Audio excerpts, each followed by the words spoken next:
Il y a un terreau d'entrepreneurs incroyable, il y a un terreau d'intelligence incroyable, et c'est ça qu'on veut mettre en avant chez We Are. J'ai une chance extraordinaire, c'est que tous les jours je rencontre plein de gens. Et donc tous les jours j'ai quelqu'un qui m'inspire. Je rentre chez moi, je dis putain, mais il est génial ou elle est géniale.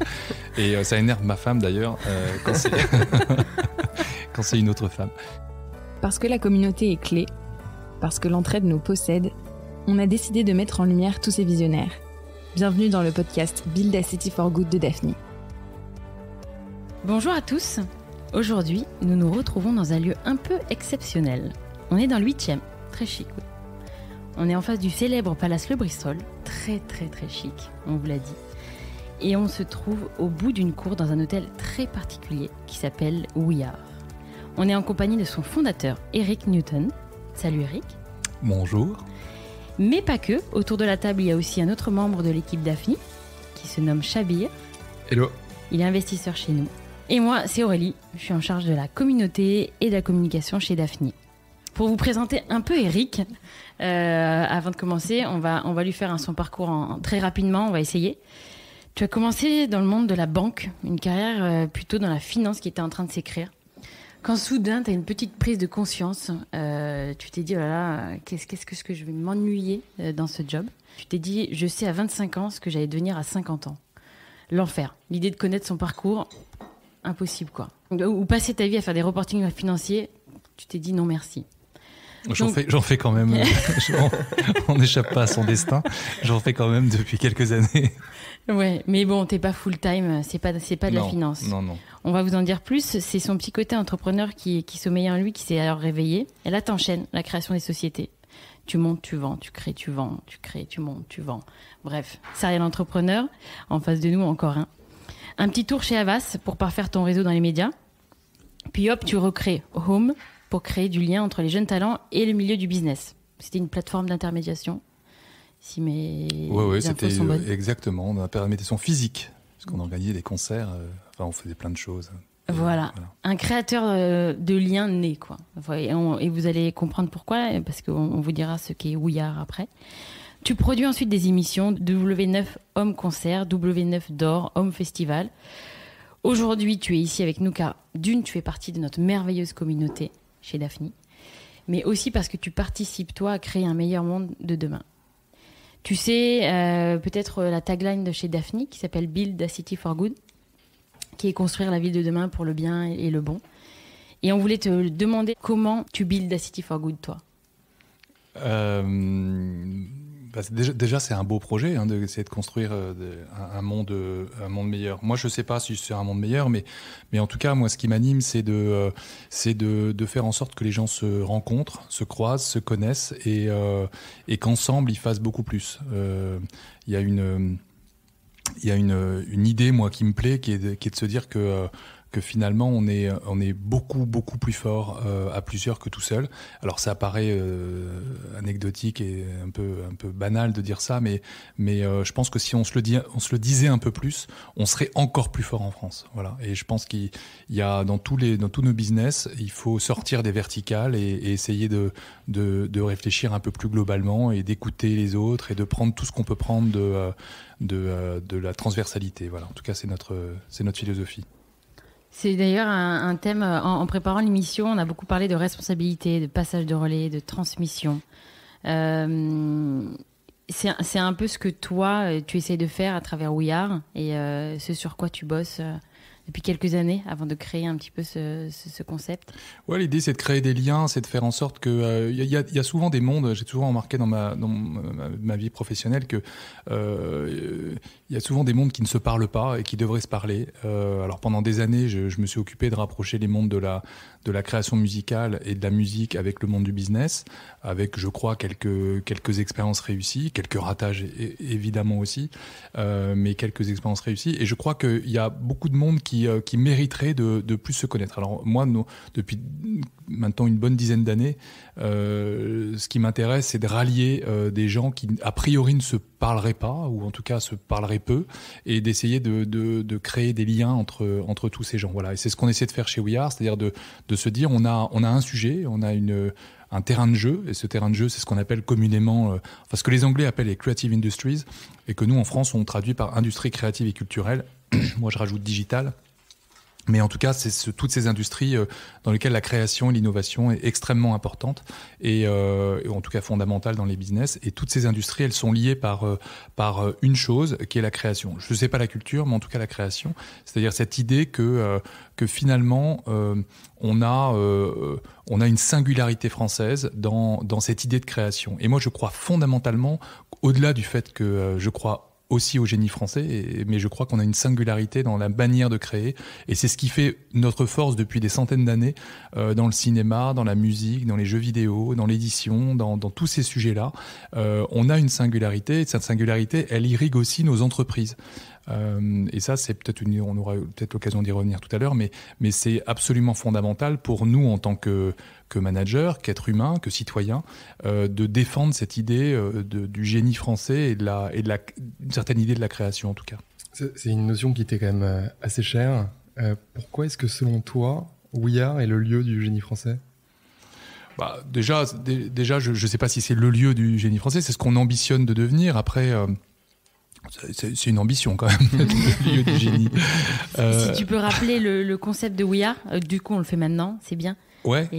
Alors We Are, en fait, c'est d'abord une communauté. We Are, c'est une communauté d'entrepreneurs, de talents, de décisionnaires de toutes ces industries, de la création, du digital, de la tech, enfin, toutes les entreprises qui revendiquent cette idée de création et qu'on essaie de réunir dans un lieu qui est situé donc dans le 8e arrondissement, dans un très beau lieu avec un très grand jardin. En ce moment, c'est merveilleux d'avoir un grand jardin. Et dans ce lieu, on peut travailler, on peut se rencontrer, on peut se connaître, on peut partager, on peut venir faire une réunion, on peut produire ce qu'on fait aujourd'hui, c'est-à-dire un podcast ou une émission ou n'importe quelle activité streamée. Et puis chaque jour, on propose à notre communauté, à nos membres, des contenus autour du cinéma, de la musique, de talk, de l'humour. On crée plein de choses qui animent en fait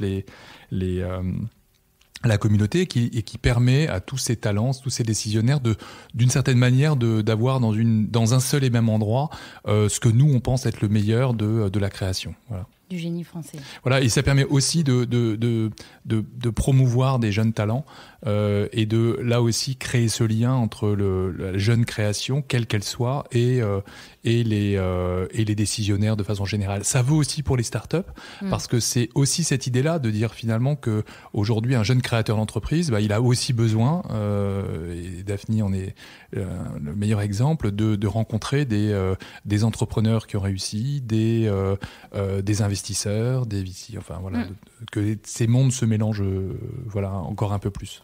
On confirme, pardon. Et c'est un sujet qui est aussi très important pour nous. Enfin, on n'est pas là pour parler de nous, mais c'est vrai que nous aussi on base un peu, et c'est le sujet du podcast, on base notre développement sur une communauté, et parce qu'on pense que nous on n'est pas omniscient et qu'on a besoin des expériences d'autres personnes, de personnes externes pour répondre aux besoins de nos startups. Mais est-ce que, parce que t'as répondu assez humblement, mais t'as quelques petits noms de gens qui sont passés chez We Are, de comédiens qui sont passés de... Bah oui, je viens de dire au revoir à Didier Drogba. C'est juste pour dire ça. Je suis un grand fan de Didier Drogba. Et on n'a pas osé, il n'y a pas de paparazzi par contre chez We Are. Les gens viennent pour être tranquilles. Ouais, c'est une bulle magique. Il y a Kérik qui peut du coup aller saluer toutes ces célébrités et qu'on a la chance de croiser quand on est dans ce super club. Pour une fois, c'est enfin un réseau ou un lieu où il y a vraiment tous les mondes qui se rencontrent. Et ça, c'est génial. C'est pas que les gens dans la tech. Non, surtout. Et ça fait du bien de sortir un petit peu de la tech, désolé. non, mais c'est la croisée des mondes, c'est très important, cette croisée des mondes et de respecter finalement les gens qui sont là. C'est-à-dire qu'il y a effectivement, il y a des acteurs, il y a des artistes, il y a des footballeurs, il y a Chabir, il y a moi, il y a Sophie, il y a Aurélie, il y a plein de gens. Non, mais c'est surtout l'idée que quand on est ici, on est bien. Enfin, en tout cas, moi, c'est vraiment mon mantra, c'est de faire en sorte que les gens soient bien ici et qu'on respecte tout ce qu'ils sont, leur intimité, évidemment. Et je pense que tu la vois venir à des kilomètres quand tu parles de Drogba, d'artistes, d'acteurs. Je pense que c'est la question que tu dois avoir le plus souvent peut-être. Est-ce que là, avec We Are, t'es pas en train de recréer un peu des élites et recréer des castes? Alors surtout pas. Et je vais donner une preuve de tout ça, c'est que on essaye justement dans toute la programmation de faire venir justement des gens qui ne pourraient pas, en tout cas pour lesquels ce serait un peu plus difficile de rencontrer ces décisionnaires de façon générale. Quand on fait une soirée, je crois qu'Aurélie Chabien, vous êtes venue, une soirée de stand-up, c'est formidable parce que on a un certain nombre on en a fait 4 depuis la rentrée. Donc 4 x 5, ça fait 20 jeunes talents qui sont venus ici, totalement dans cette idée d'inclusion et puis de diversité. Et je peux vous dire et on invite aussi d'autres gens qui ne sont pas membres à venir à ces soirées. Et c'est à chaque fois un moment que moi je préfère, honnêtement, pour être très franc, parce que on a vraiment ce mélange des genres et cette croisée des mondes. Et c'est génial, c'est hyper sympa, hyper respectueux. Donc pas du tout, non. Et même la notion de cotisation et elle est accessible, comme tu disais aussi. C'est pas non plus. C'est plutôt ça aussi que tu disais, l'élite qui se rejoint dans un club qui doit payer. C'était ça un peu notre question. Non, mais l'élite, moi je sais ce que c'est et en même temps ça m'intéresse assez peu. C'est-à-dire que si faire payer une entrée dans un club ou dans un endroit, c'est pas faire partie de l'élite. Si je prends un abonnement dans un club de sport, au club Med Gym, je fais pas partie d'une élite parce que je vais faire du sport dans un club de sport. Si je vais au club Med, alors peut-être que le club Med c'est un peu plus cher, mais j'en sais rien. Mais en tout cas, il y a cette idée de se dire je vais payer pour quelque chose. Nous, l'idée c'est pas de payer pour faire partie d'une élite. L'idée c'est de payer un abonnement, une cotisation pour pouvoir accéder à des services, pour pouvoir accéder à une réalité de services et de produits. Donc c'est pas cette idée d'élite. Enfin, en tout cas, elle me convient pas. Elle n'est pas un frein du tout à la communauté, pour faire grandir la communauté. Non, pas du tout. On pourra. Je sais pas si on va reparler des cotisations, mais mais à titre d'exemple, on a la cotisation pour les moins de 33 ans, c'est 600 € par an. Donc 50 € par mois. Je pense pas que ce soit élitiste. Non. Allez, hop, c'est bon. On passe à une autre question. Tu nous as bien. et pour témoigner, j'ai fait 3 comédie clubs sur 4 et c'est vraiment génial quand même. Tu feras peut-être le 5e en tant que. Ouais.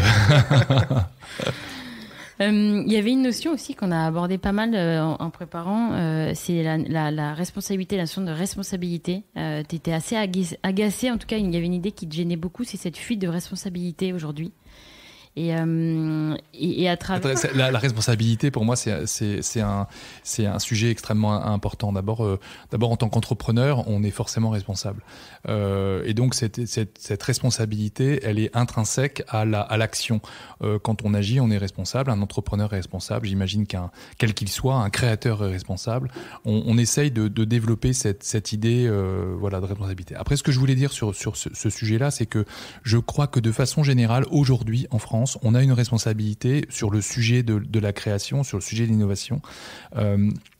On a une responsabilité de transmettre à minima et de faire croître ce que nos parents, nos grands-parents, etc. nous ont laissé. Et ils nous ont laissé depuis des centaines d'années je parlais de singularité française tout à l'heure, mais une certaine idée de la création, sans doute plus humaniste, sans doute plus interactive que dans d'autres cultures, on va dire.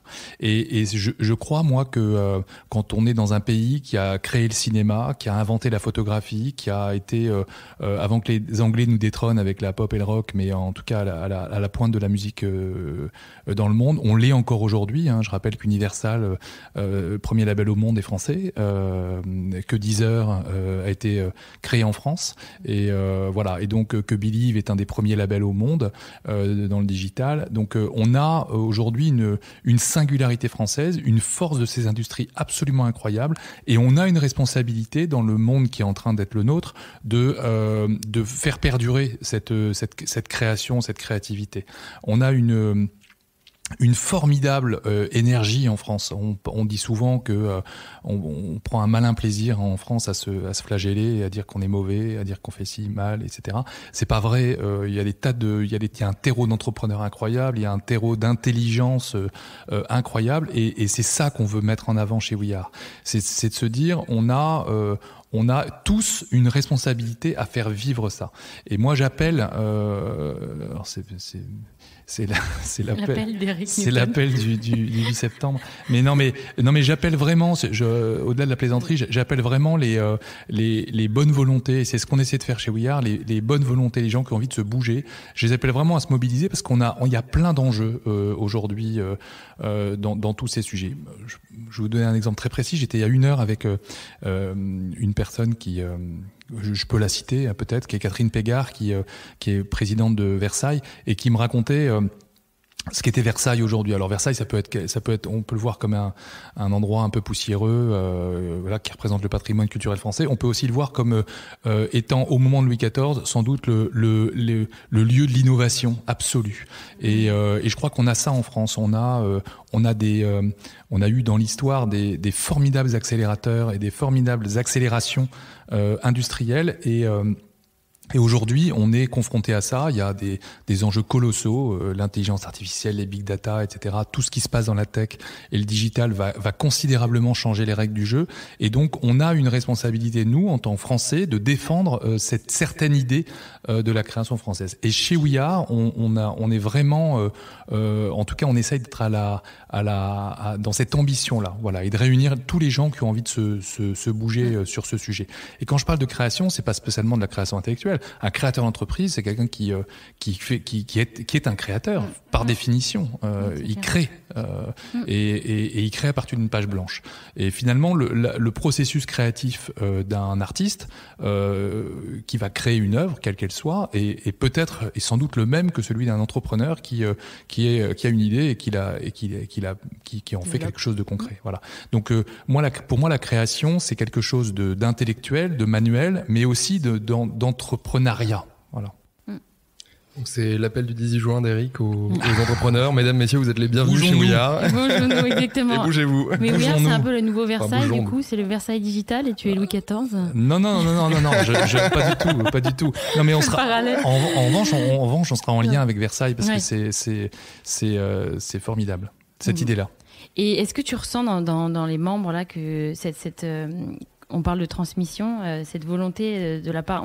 J'ai l'impression qu'il y a beaucoup de gens qui veulent s'entraider aujourd'hui, malgré le fait qu'on dise qu'on est très individuel en France. Je trouve qu'en tout cas nous, chez Daphni, à travers la communauté, on le voit. Nos investisseurs qui nous aident, qui aident les boîtes du portefeuille, des experts qui sont pas du tout investisseurs qui aident aussi. On passe notre journée à faire de la mise en relation pour que les gens s'entraident. Est-ce que toi, à travers les membres qui sont déjà chez We Are, tu sens ce côté aussi là? C'est une industrie, il y a un peu moins de digital, et donc c'est des industries qu'on connaît moins. Le cinéma, est-ce que tu sens que cette envie de la part des gens de s'entraider dans le club, Oui, en tout cas, on essaie de le pousser. Je pense que quand on vient ici, quand on est membre ici, nous, on passe un peu de temps à expliquer ce sujet-là, mais quand les membres qui sont ici ont compris ça. Et je crois quand on les sollicite, en tout cas, à chaque fois qu'on les a sollicités, ils répondent présents. Et ça, alors, il s'agit pas de les embêter 4 fois par jour, mais en tout cas, c'est cette valeur de générosité, d'engagement, elle est absolument fondamentale. Quels que soient les secteurs. Oui, ok. C'est plutôt bon signe quand même, ça fait plaisir de savoir ça. Moi j'aime bien. Le monde de demain, j'aimerais bien que les gens soient beaucoup plus dans l'entraide. Nous, on passe notre vie à aider. On finance des startups, mais on les aide au-delà du financement. On les aide aussi opérationnellement. Chabir, c'est mieux que moi. Il est au bord de boîtes. Mais j'aimerais que les gens soient un peu plus dans l'entraide, quoi. Et moins dans le côté business, intéressé, etc. Et je trouve qu'on va vers ça. En tout cas, nous, chez Daphni, c'est aussi une de nos valeurs. Et je suis bien contente, en tout cas, que ça se passe aussi ailleurs. Ouais. On continue avec le génie français, on en a parlé. On l'a bien défendu, tu l'as bien défendu, et on appelle tout le monde à encore une fois, à le défendre et à être fier d'être français. Bah oui, on échangeait tout à l'heure avec différents intervenants sur Vivatech notamment. On parlait de Vivatech en tout cas, et voilà aussi un exemple d'énergie française, c'est-à-dire qu'en l'espace de 5 ans, on a réussi, enfin je dis j'y fais pas partie, mais en tout cas les gens qui ont travaillé dessus ont réussi à créer un événement mondial. Et tous les regards du monde entier sont portés sur Paris à ce moment-là, au mois de juin. Alors malheureusement avec le Covid, il y a eu moins d'événements. J'espère que ça évidemment que ça va pas durer. Pour ceux qui nous écoutent en 2050, il y a eu quelque chose en 2020 du coup qui s'appelait le Covid. Exactement. Mais voilà, donc on voit bien qu'on arrive, quand on décide de se bouger, on arrive à fédérer non seulement les Français, mais le monde entier. Et moi, je crois à ça. Et je pense que si on arrive à se bouger un peu plus, on arrivera à faire que la France, que Paris se retrouve, ou en tout cas garde sa place de phare dans beaucoup de sujets. Et quels sont les faits marquants dans la vie d'Éric qui font qu'aujourd'hui t'es un fantassin du génie français? D'abord, j'ai passé. Alors, je sais pas si je suis un fantassin du génie.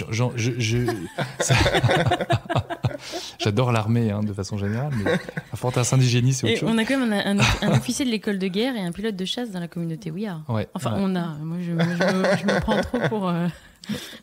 Ouais, tout à fait. Mais moi j'ai travaillé quasi plus de 25 ans dans ces univers-là, donc et j'ai rencontré des gens extraordinaires dans ces univers, et surtout des entreprises incroyables. Et à un moment, au bout de, alors ça m'a pris 25 ans en même temps, ça m'a pris longtemps, mais à un moment, quand on regarde ce panorama de toutes ces industries, de toutes ces entreprises, on est forcé de se dire ça existe, et ça existe comme nulle part ailleurs. Donc la prise de conscience, elle est successive dans toutes ces années. Elle est le fruit de plein de rencontres également. Donc c'est pas je me suis pas réveillé un jour en me disant tiens, il faut absolument que voilà. Mais c'est en tout cas c'est un peu un parcours un peu plus long qu'une prise de conscience brutale. C'est un parcours un peu long, mais aujourd'hui, je crois que c'est un vrai sujet, et il y a une espèce de momentum en ce moment sur tous ces sujets, parce qu'on se rend bien compte que c'est fondamental. Je vous prends un exemple très concret. On a tous vécu 3 mois ou 2 mois et demi confinés. Qu'est-ce qu'on aurait fait confinés sans musique, sans film, sans série, sans livre, sans voilà. Qu'est-ce qu'on aurait fait? Ça aurait été un peu pauvre. J'ai lu l'autre jour une petite anecdote que je trouvais, alors je sais pas si elle est vraie, mais en tout cas elle me plaît, donc je vais considérer qu'elle est vraie. Ça se passe pendant la Seconde Guerre mondiale, et ça se passe en Angleterre, et un des conseillers de Churchill vient le voir pour lui demander de réduire les budgets de la culture pour soutenir l'effort de guerre anglais. Et Churchill lui dit sûrement pas, il se met dans une colère noire, il dit sûrement pas, sinon pourquoi se battre?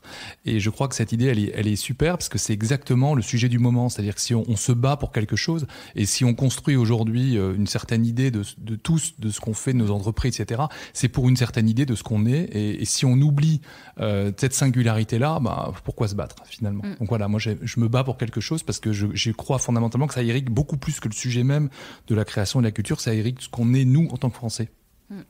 Très beau. C'est beau, Eric, ce que tu dis. Oh là là, tu nous fais des belles phrases là. Ok, est-ce qu'on passerait aux 4 petites questions? Je t'en prie. À moins qu'on a parlé de We Are, du génie français, de la notion de responsabilité. Est-ce qu'il y avait d'autres sujets que tu voulais partager à travers cet épisode? Oui, il faut que... Deuxième appel. Non, il faut que les jeunes se bougent. Voilà, il faut que les jeunes se bougent. Moi, j'ai 53 ans, donc je suis... tout jeune. Je vais passer le relais un jour. Non, mais je suis ravi que vous...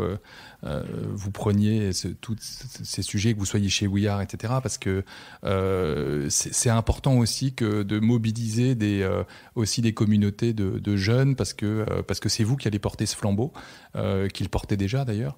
Et il faut qu'on se bouge tous pour les générations qui viennent. Voilà. Donc ça, c'est aussi important que chez We Are, on parlait de diversité, tu parlais d'élite tout à l'heure, Chabir. Moi, encore une fois, je sais pas très bien ce que c'est, les élites. En tout cas, je les vis pas comme ça. Et en tout cas, il faut des énergies. Moi, ce qui m'importe, c'est des énergies. On parle de responsabilité. C'est des gens responsables, énergiques, impactants, qui ont envie de se bouger. Voilà. Et tous les gens qui ont envie de se bouger, bienvenue chez We Are. Voilà. Je suis tout à fait d'accord, c'est clair. Bienvenue dans ce beau lieu. Il y a un petit jardin, vous êtes bien, un petit restaurant. Un grand jardin. Oui, c'est vrai, un grand jardin, un terrain de pétanque. Ouais. Si vous souhaitez, des 4 étages, des salles de réunion, Eric l'a dit, enfin voilà, il y a plein des laboratoires culinaires, il y a des espaces pour se détendre, voilà, des masseurs. On mange très bien. On y mange très bien, on est bien. Non mais vraiment, et n'hésitez pas à nous contacter si vous voulez des informations. Là, ça passe en... Appelez le 01 46 02. 36 15 Aurélie. Non, 36 15, c'était le monde d'avant. C'est clair, ça fait un peu vieillot. Allez, on va finir. On a 4 petites questions. Allez, je te laisse, Chabir, nous les lancer. Est-ce que tu aurais un artiste à nous recommander pour notre prochain event ? Alors, des artistes à vous recommander, j'en ai plein. Moi, j'ai un coup de cœur absolu en ce moment, et j'arrive pas à m'en sortir. C'est une artiste belge qui s'appelle Louz and the Yakuza, et j'écoute ça en boucle. J'adore cette fille. Louz and the Yakuza, voilà. Et puis, de façon plus connue, que j'écoute en ce moment, c'est le dernier album de Biolay, parce qu'il est vraiment bien. Voilà. Il est venu en plus. Il a fait un. Il était pas là ? Non, il est pas là, mais je vous assure qu'un jour il viendra. Voilà. La prochaine personne qu'on doit absolument interviewer, tu penses, qui construit le monde de demain, qui build a City for Good aussi.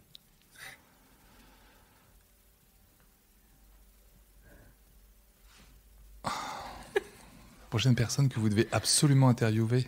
Tu dirais qui, toi ? C'est dur. À part moi, je vois pas. Non, tu la coupes, celle-là. Le mec, il devient fou. Le mégalo total. À part Donald Trump, je vois pas.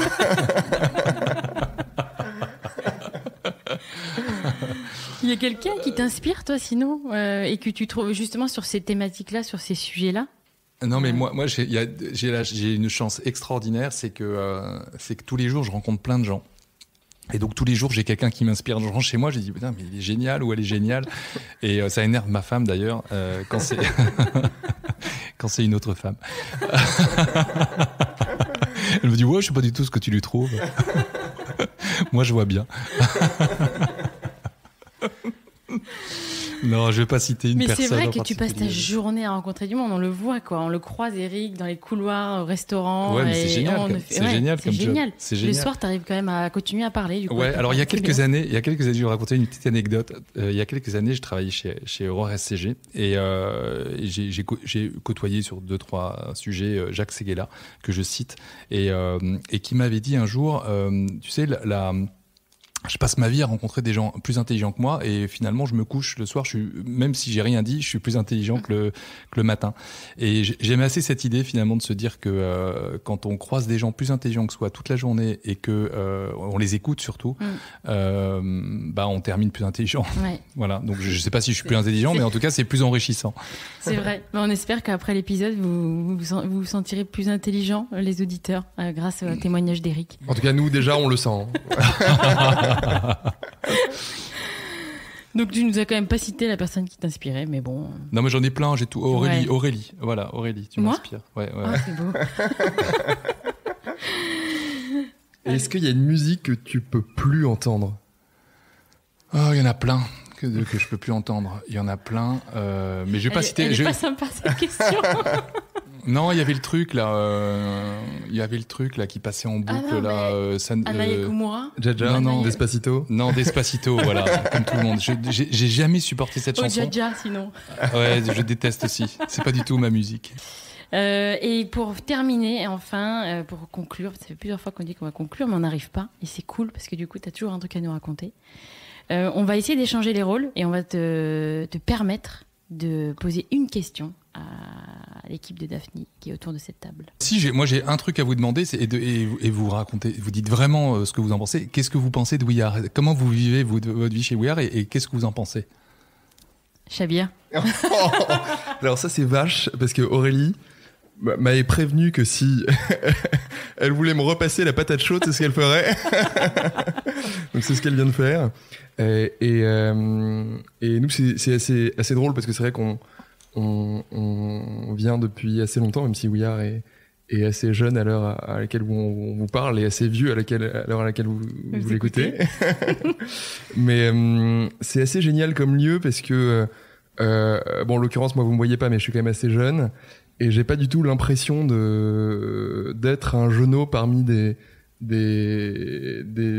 vieux en costard qui sont dans leur entre-soi et qui sont fermés. C'est vraiment un lieu où on se sent facilement à l'aise. Moi, j'ai très envie de venir assez souvent et c'est assez plaisant même de venir travailler ici ou même de venir voir les gens de We Are ou de voir les gens qui viennent assez souvent. Donc, moi, je viens souvent seule le soir. Tu repars jamais seule en revanche. Non, mais la programmation est top. Tous les soirs, il y a quelque chose, il y a un événement. Et en fait, non, mais ce que je veux dire, c'est qu'on peut venir seul et on parle forcément à quelqu'un. Non, mais c'est vrai, et on rencontre forcément quelqu'un, tout le temps. Mais vraiment. Après, c'est peut-être parce que je crée du lien, moi aussi, facilement, comme toi, Eric. Mais moi, j'adore ça. On est super bien accueillis par l'équipe de chez vous. Moi, j'adore. Comme tu disais, c'est très familial. On se sent... Moi, je parle à plein de membres, je découvre plein de membres à chaque fois que je recroise. Et ben, on finit par se dire bonjour, se saluer. Et après, on commence à se connaître et créer du lien. Dans des univers que j'ai pas l'habitude moi de côtoyer, tout ce qui est musique, cinéma, littérature, tout ça, boîte de production, c'est des univers que je connais pas et j'adore justement rencontrer des gens dans des univers où ils me font découvrir des nouvelles choses.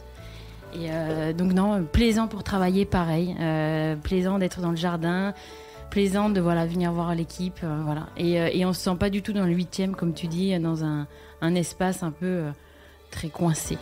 Pas du tout. Non. Ouais. Et ça se voit, non, on était plutôt à l'aise derrière nos micros. Et Eric aussi est un peu c'est aussi grâce à toi, hein, parce que c'est toi qui donne l'énergie. Ouais, mais il y a plein de gens derrière. Tout le monde est là pour. Mais tu es top. Nous, on adore. Merci. Voilà, donc merci en tout cas. Merci de nous recevoir à chaque fois chez We Are dans de super conditions. Bon, on est un peu membre aussi, donc on mérite ça. Ouais, vous êtes un peu chez vous. Pour conclure vraiment cette fois-ci, We Are, c'est dans le 8e, c'est un club génial avec son fondateur Eric Newton et une équipe de talents qui fait tourner la machine. Et c'est génial, c'est un événement tous les soirs. C'est des déjeuners, des dîners, si vous voulez, il y a un restaurant qui est super. Donc allez-y, venez découvrir le lieu. C'est top. Et Chabir, un super host pour ce nouvel épisode. Merci. Merci à toi, Aurélie. Eric, merci à vous. Beaucoup. Merci, et à très vite. Et un big up à Sophie aussi qui est derrière et qui prépare l'émission à chaque fois avec nous. Salut tout le monde et à bientôt.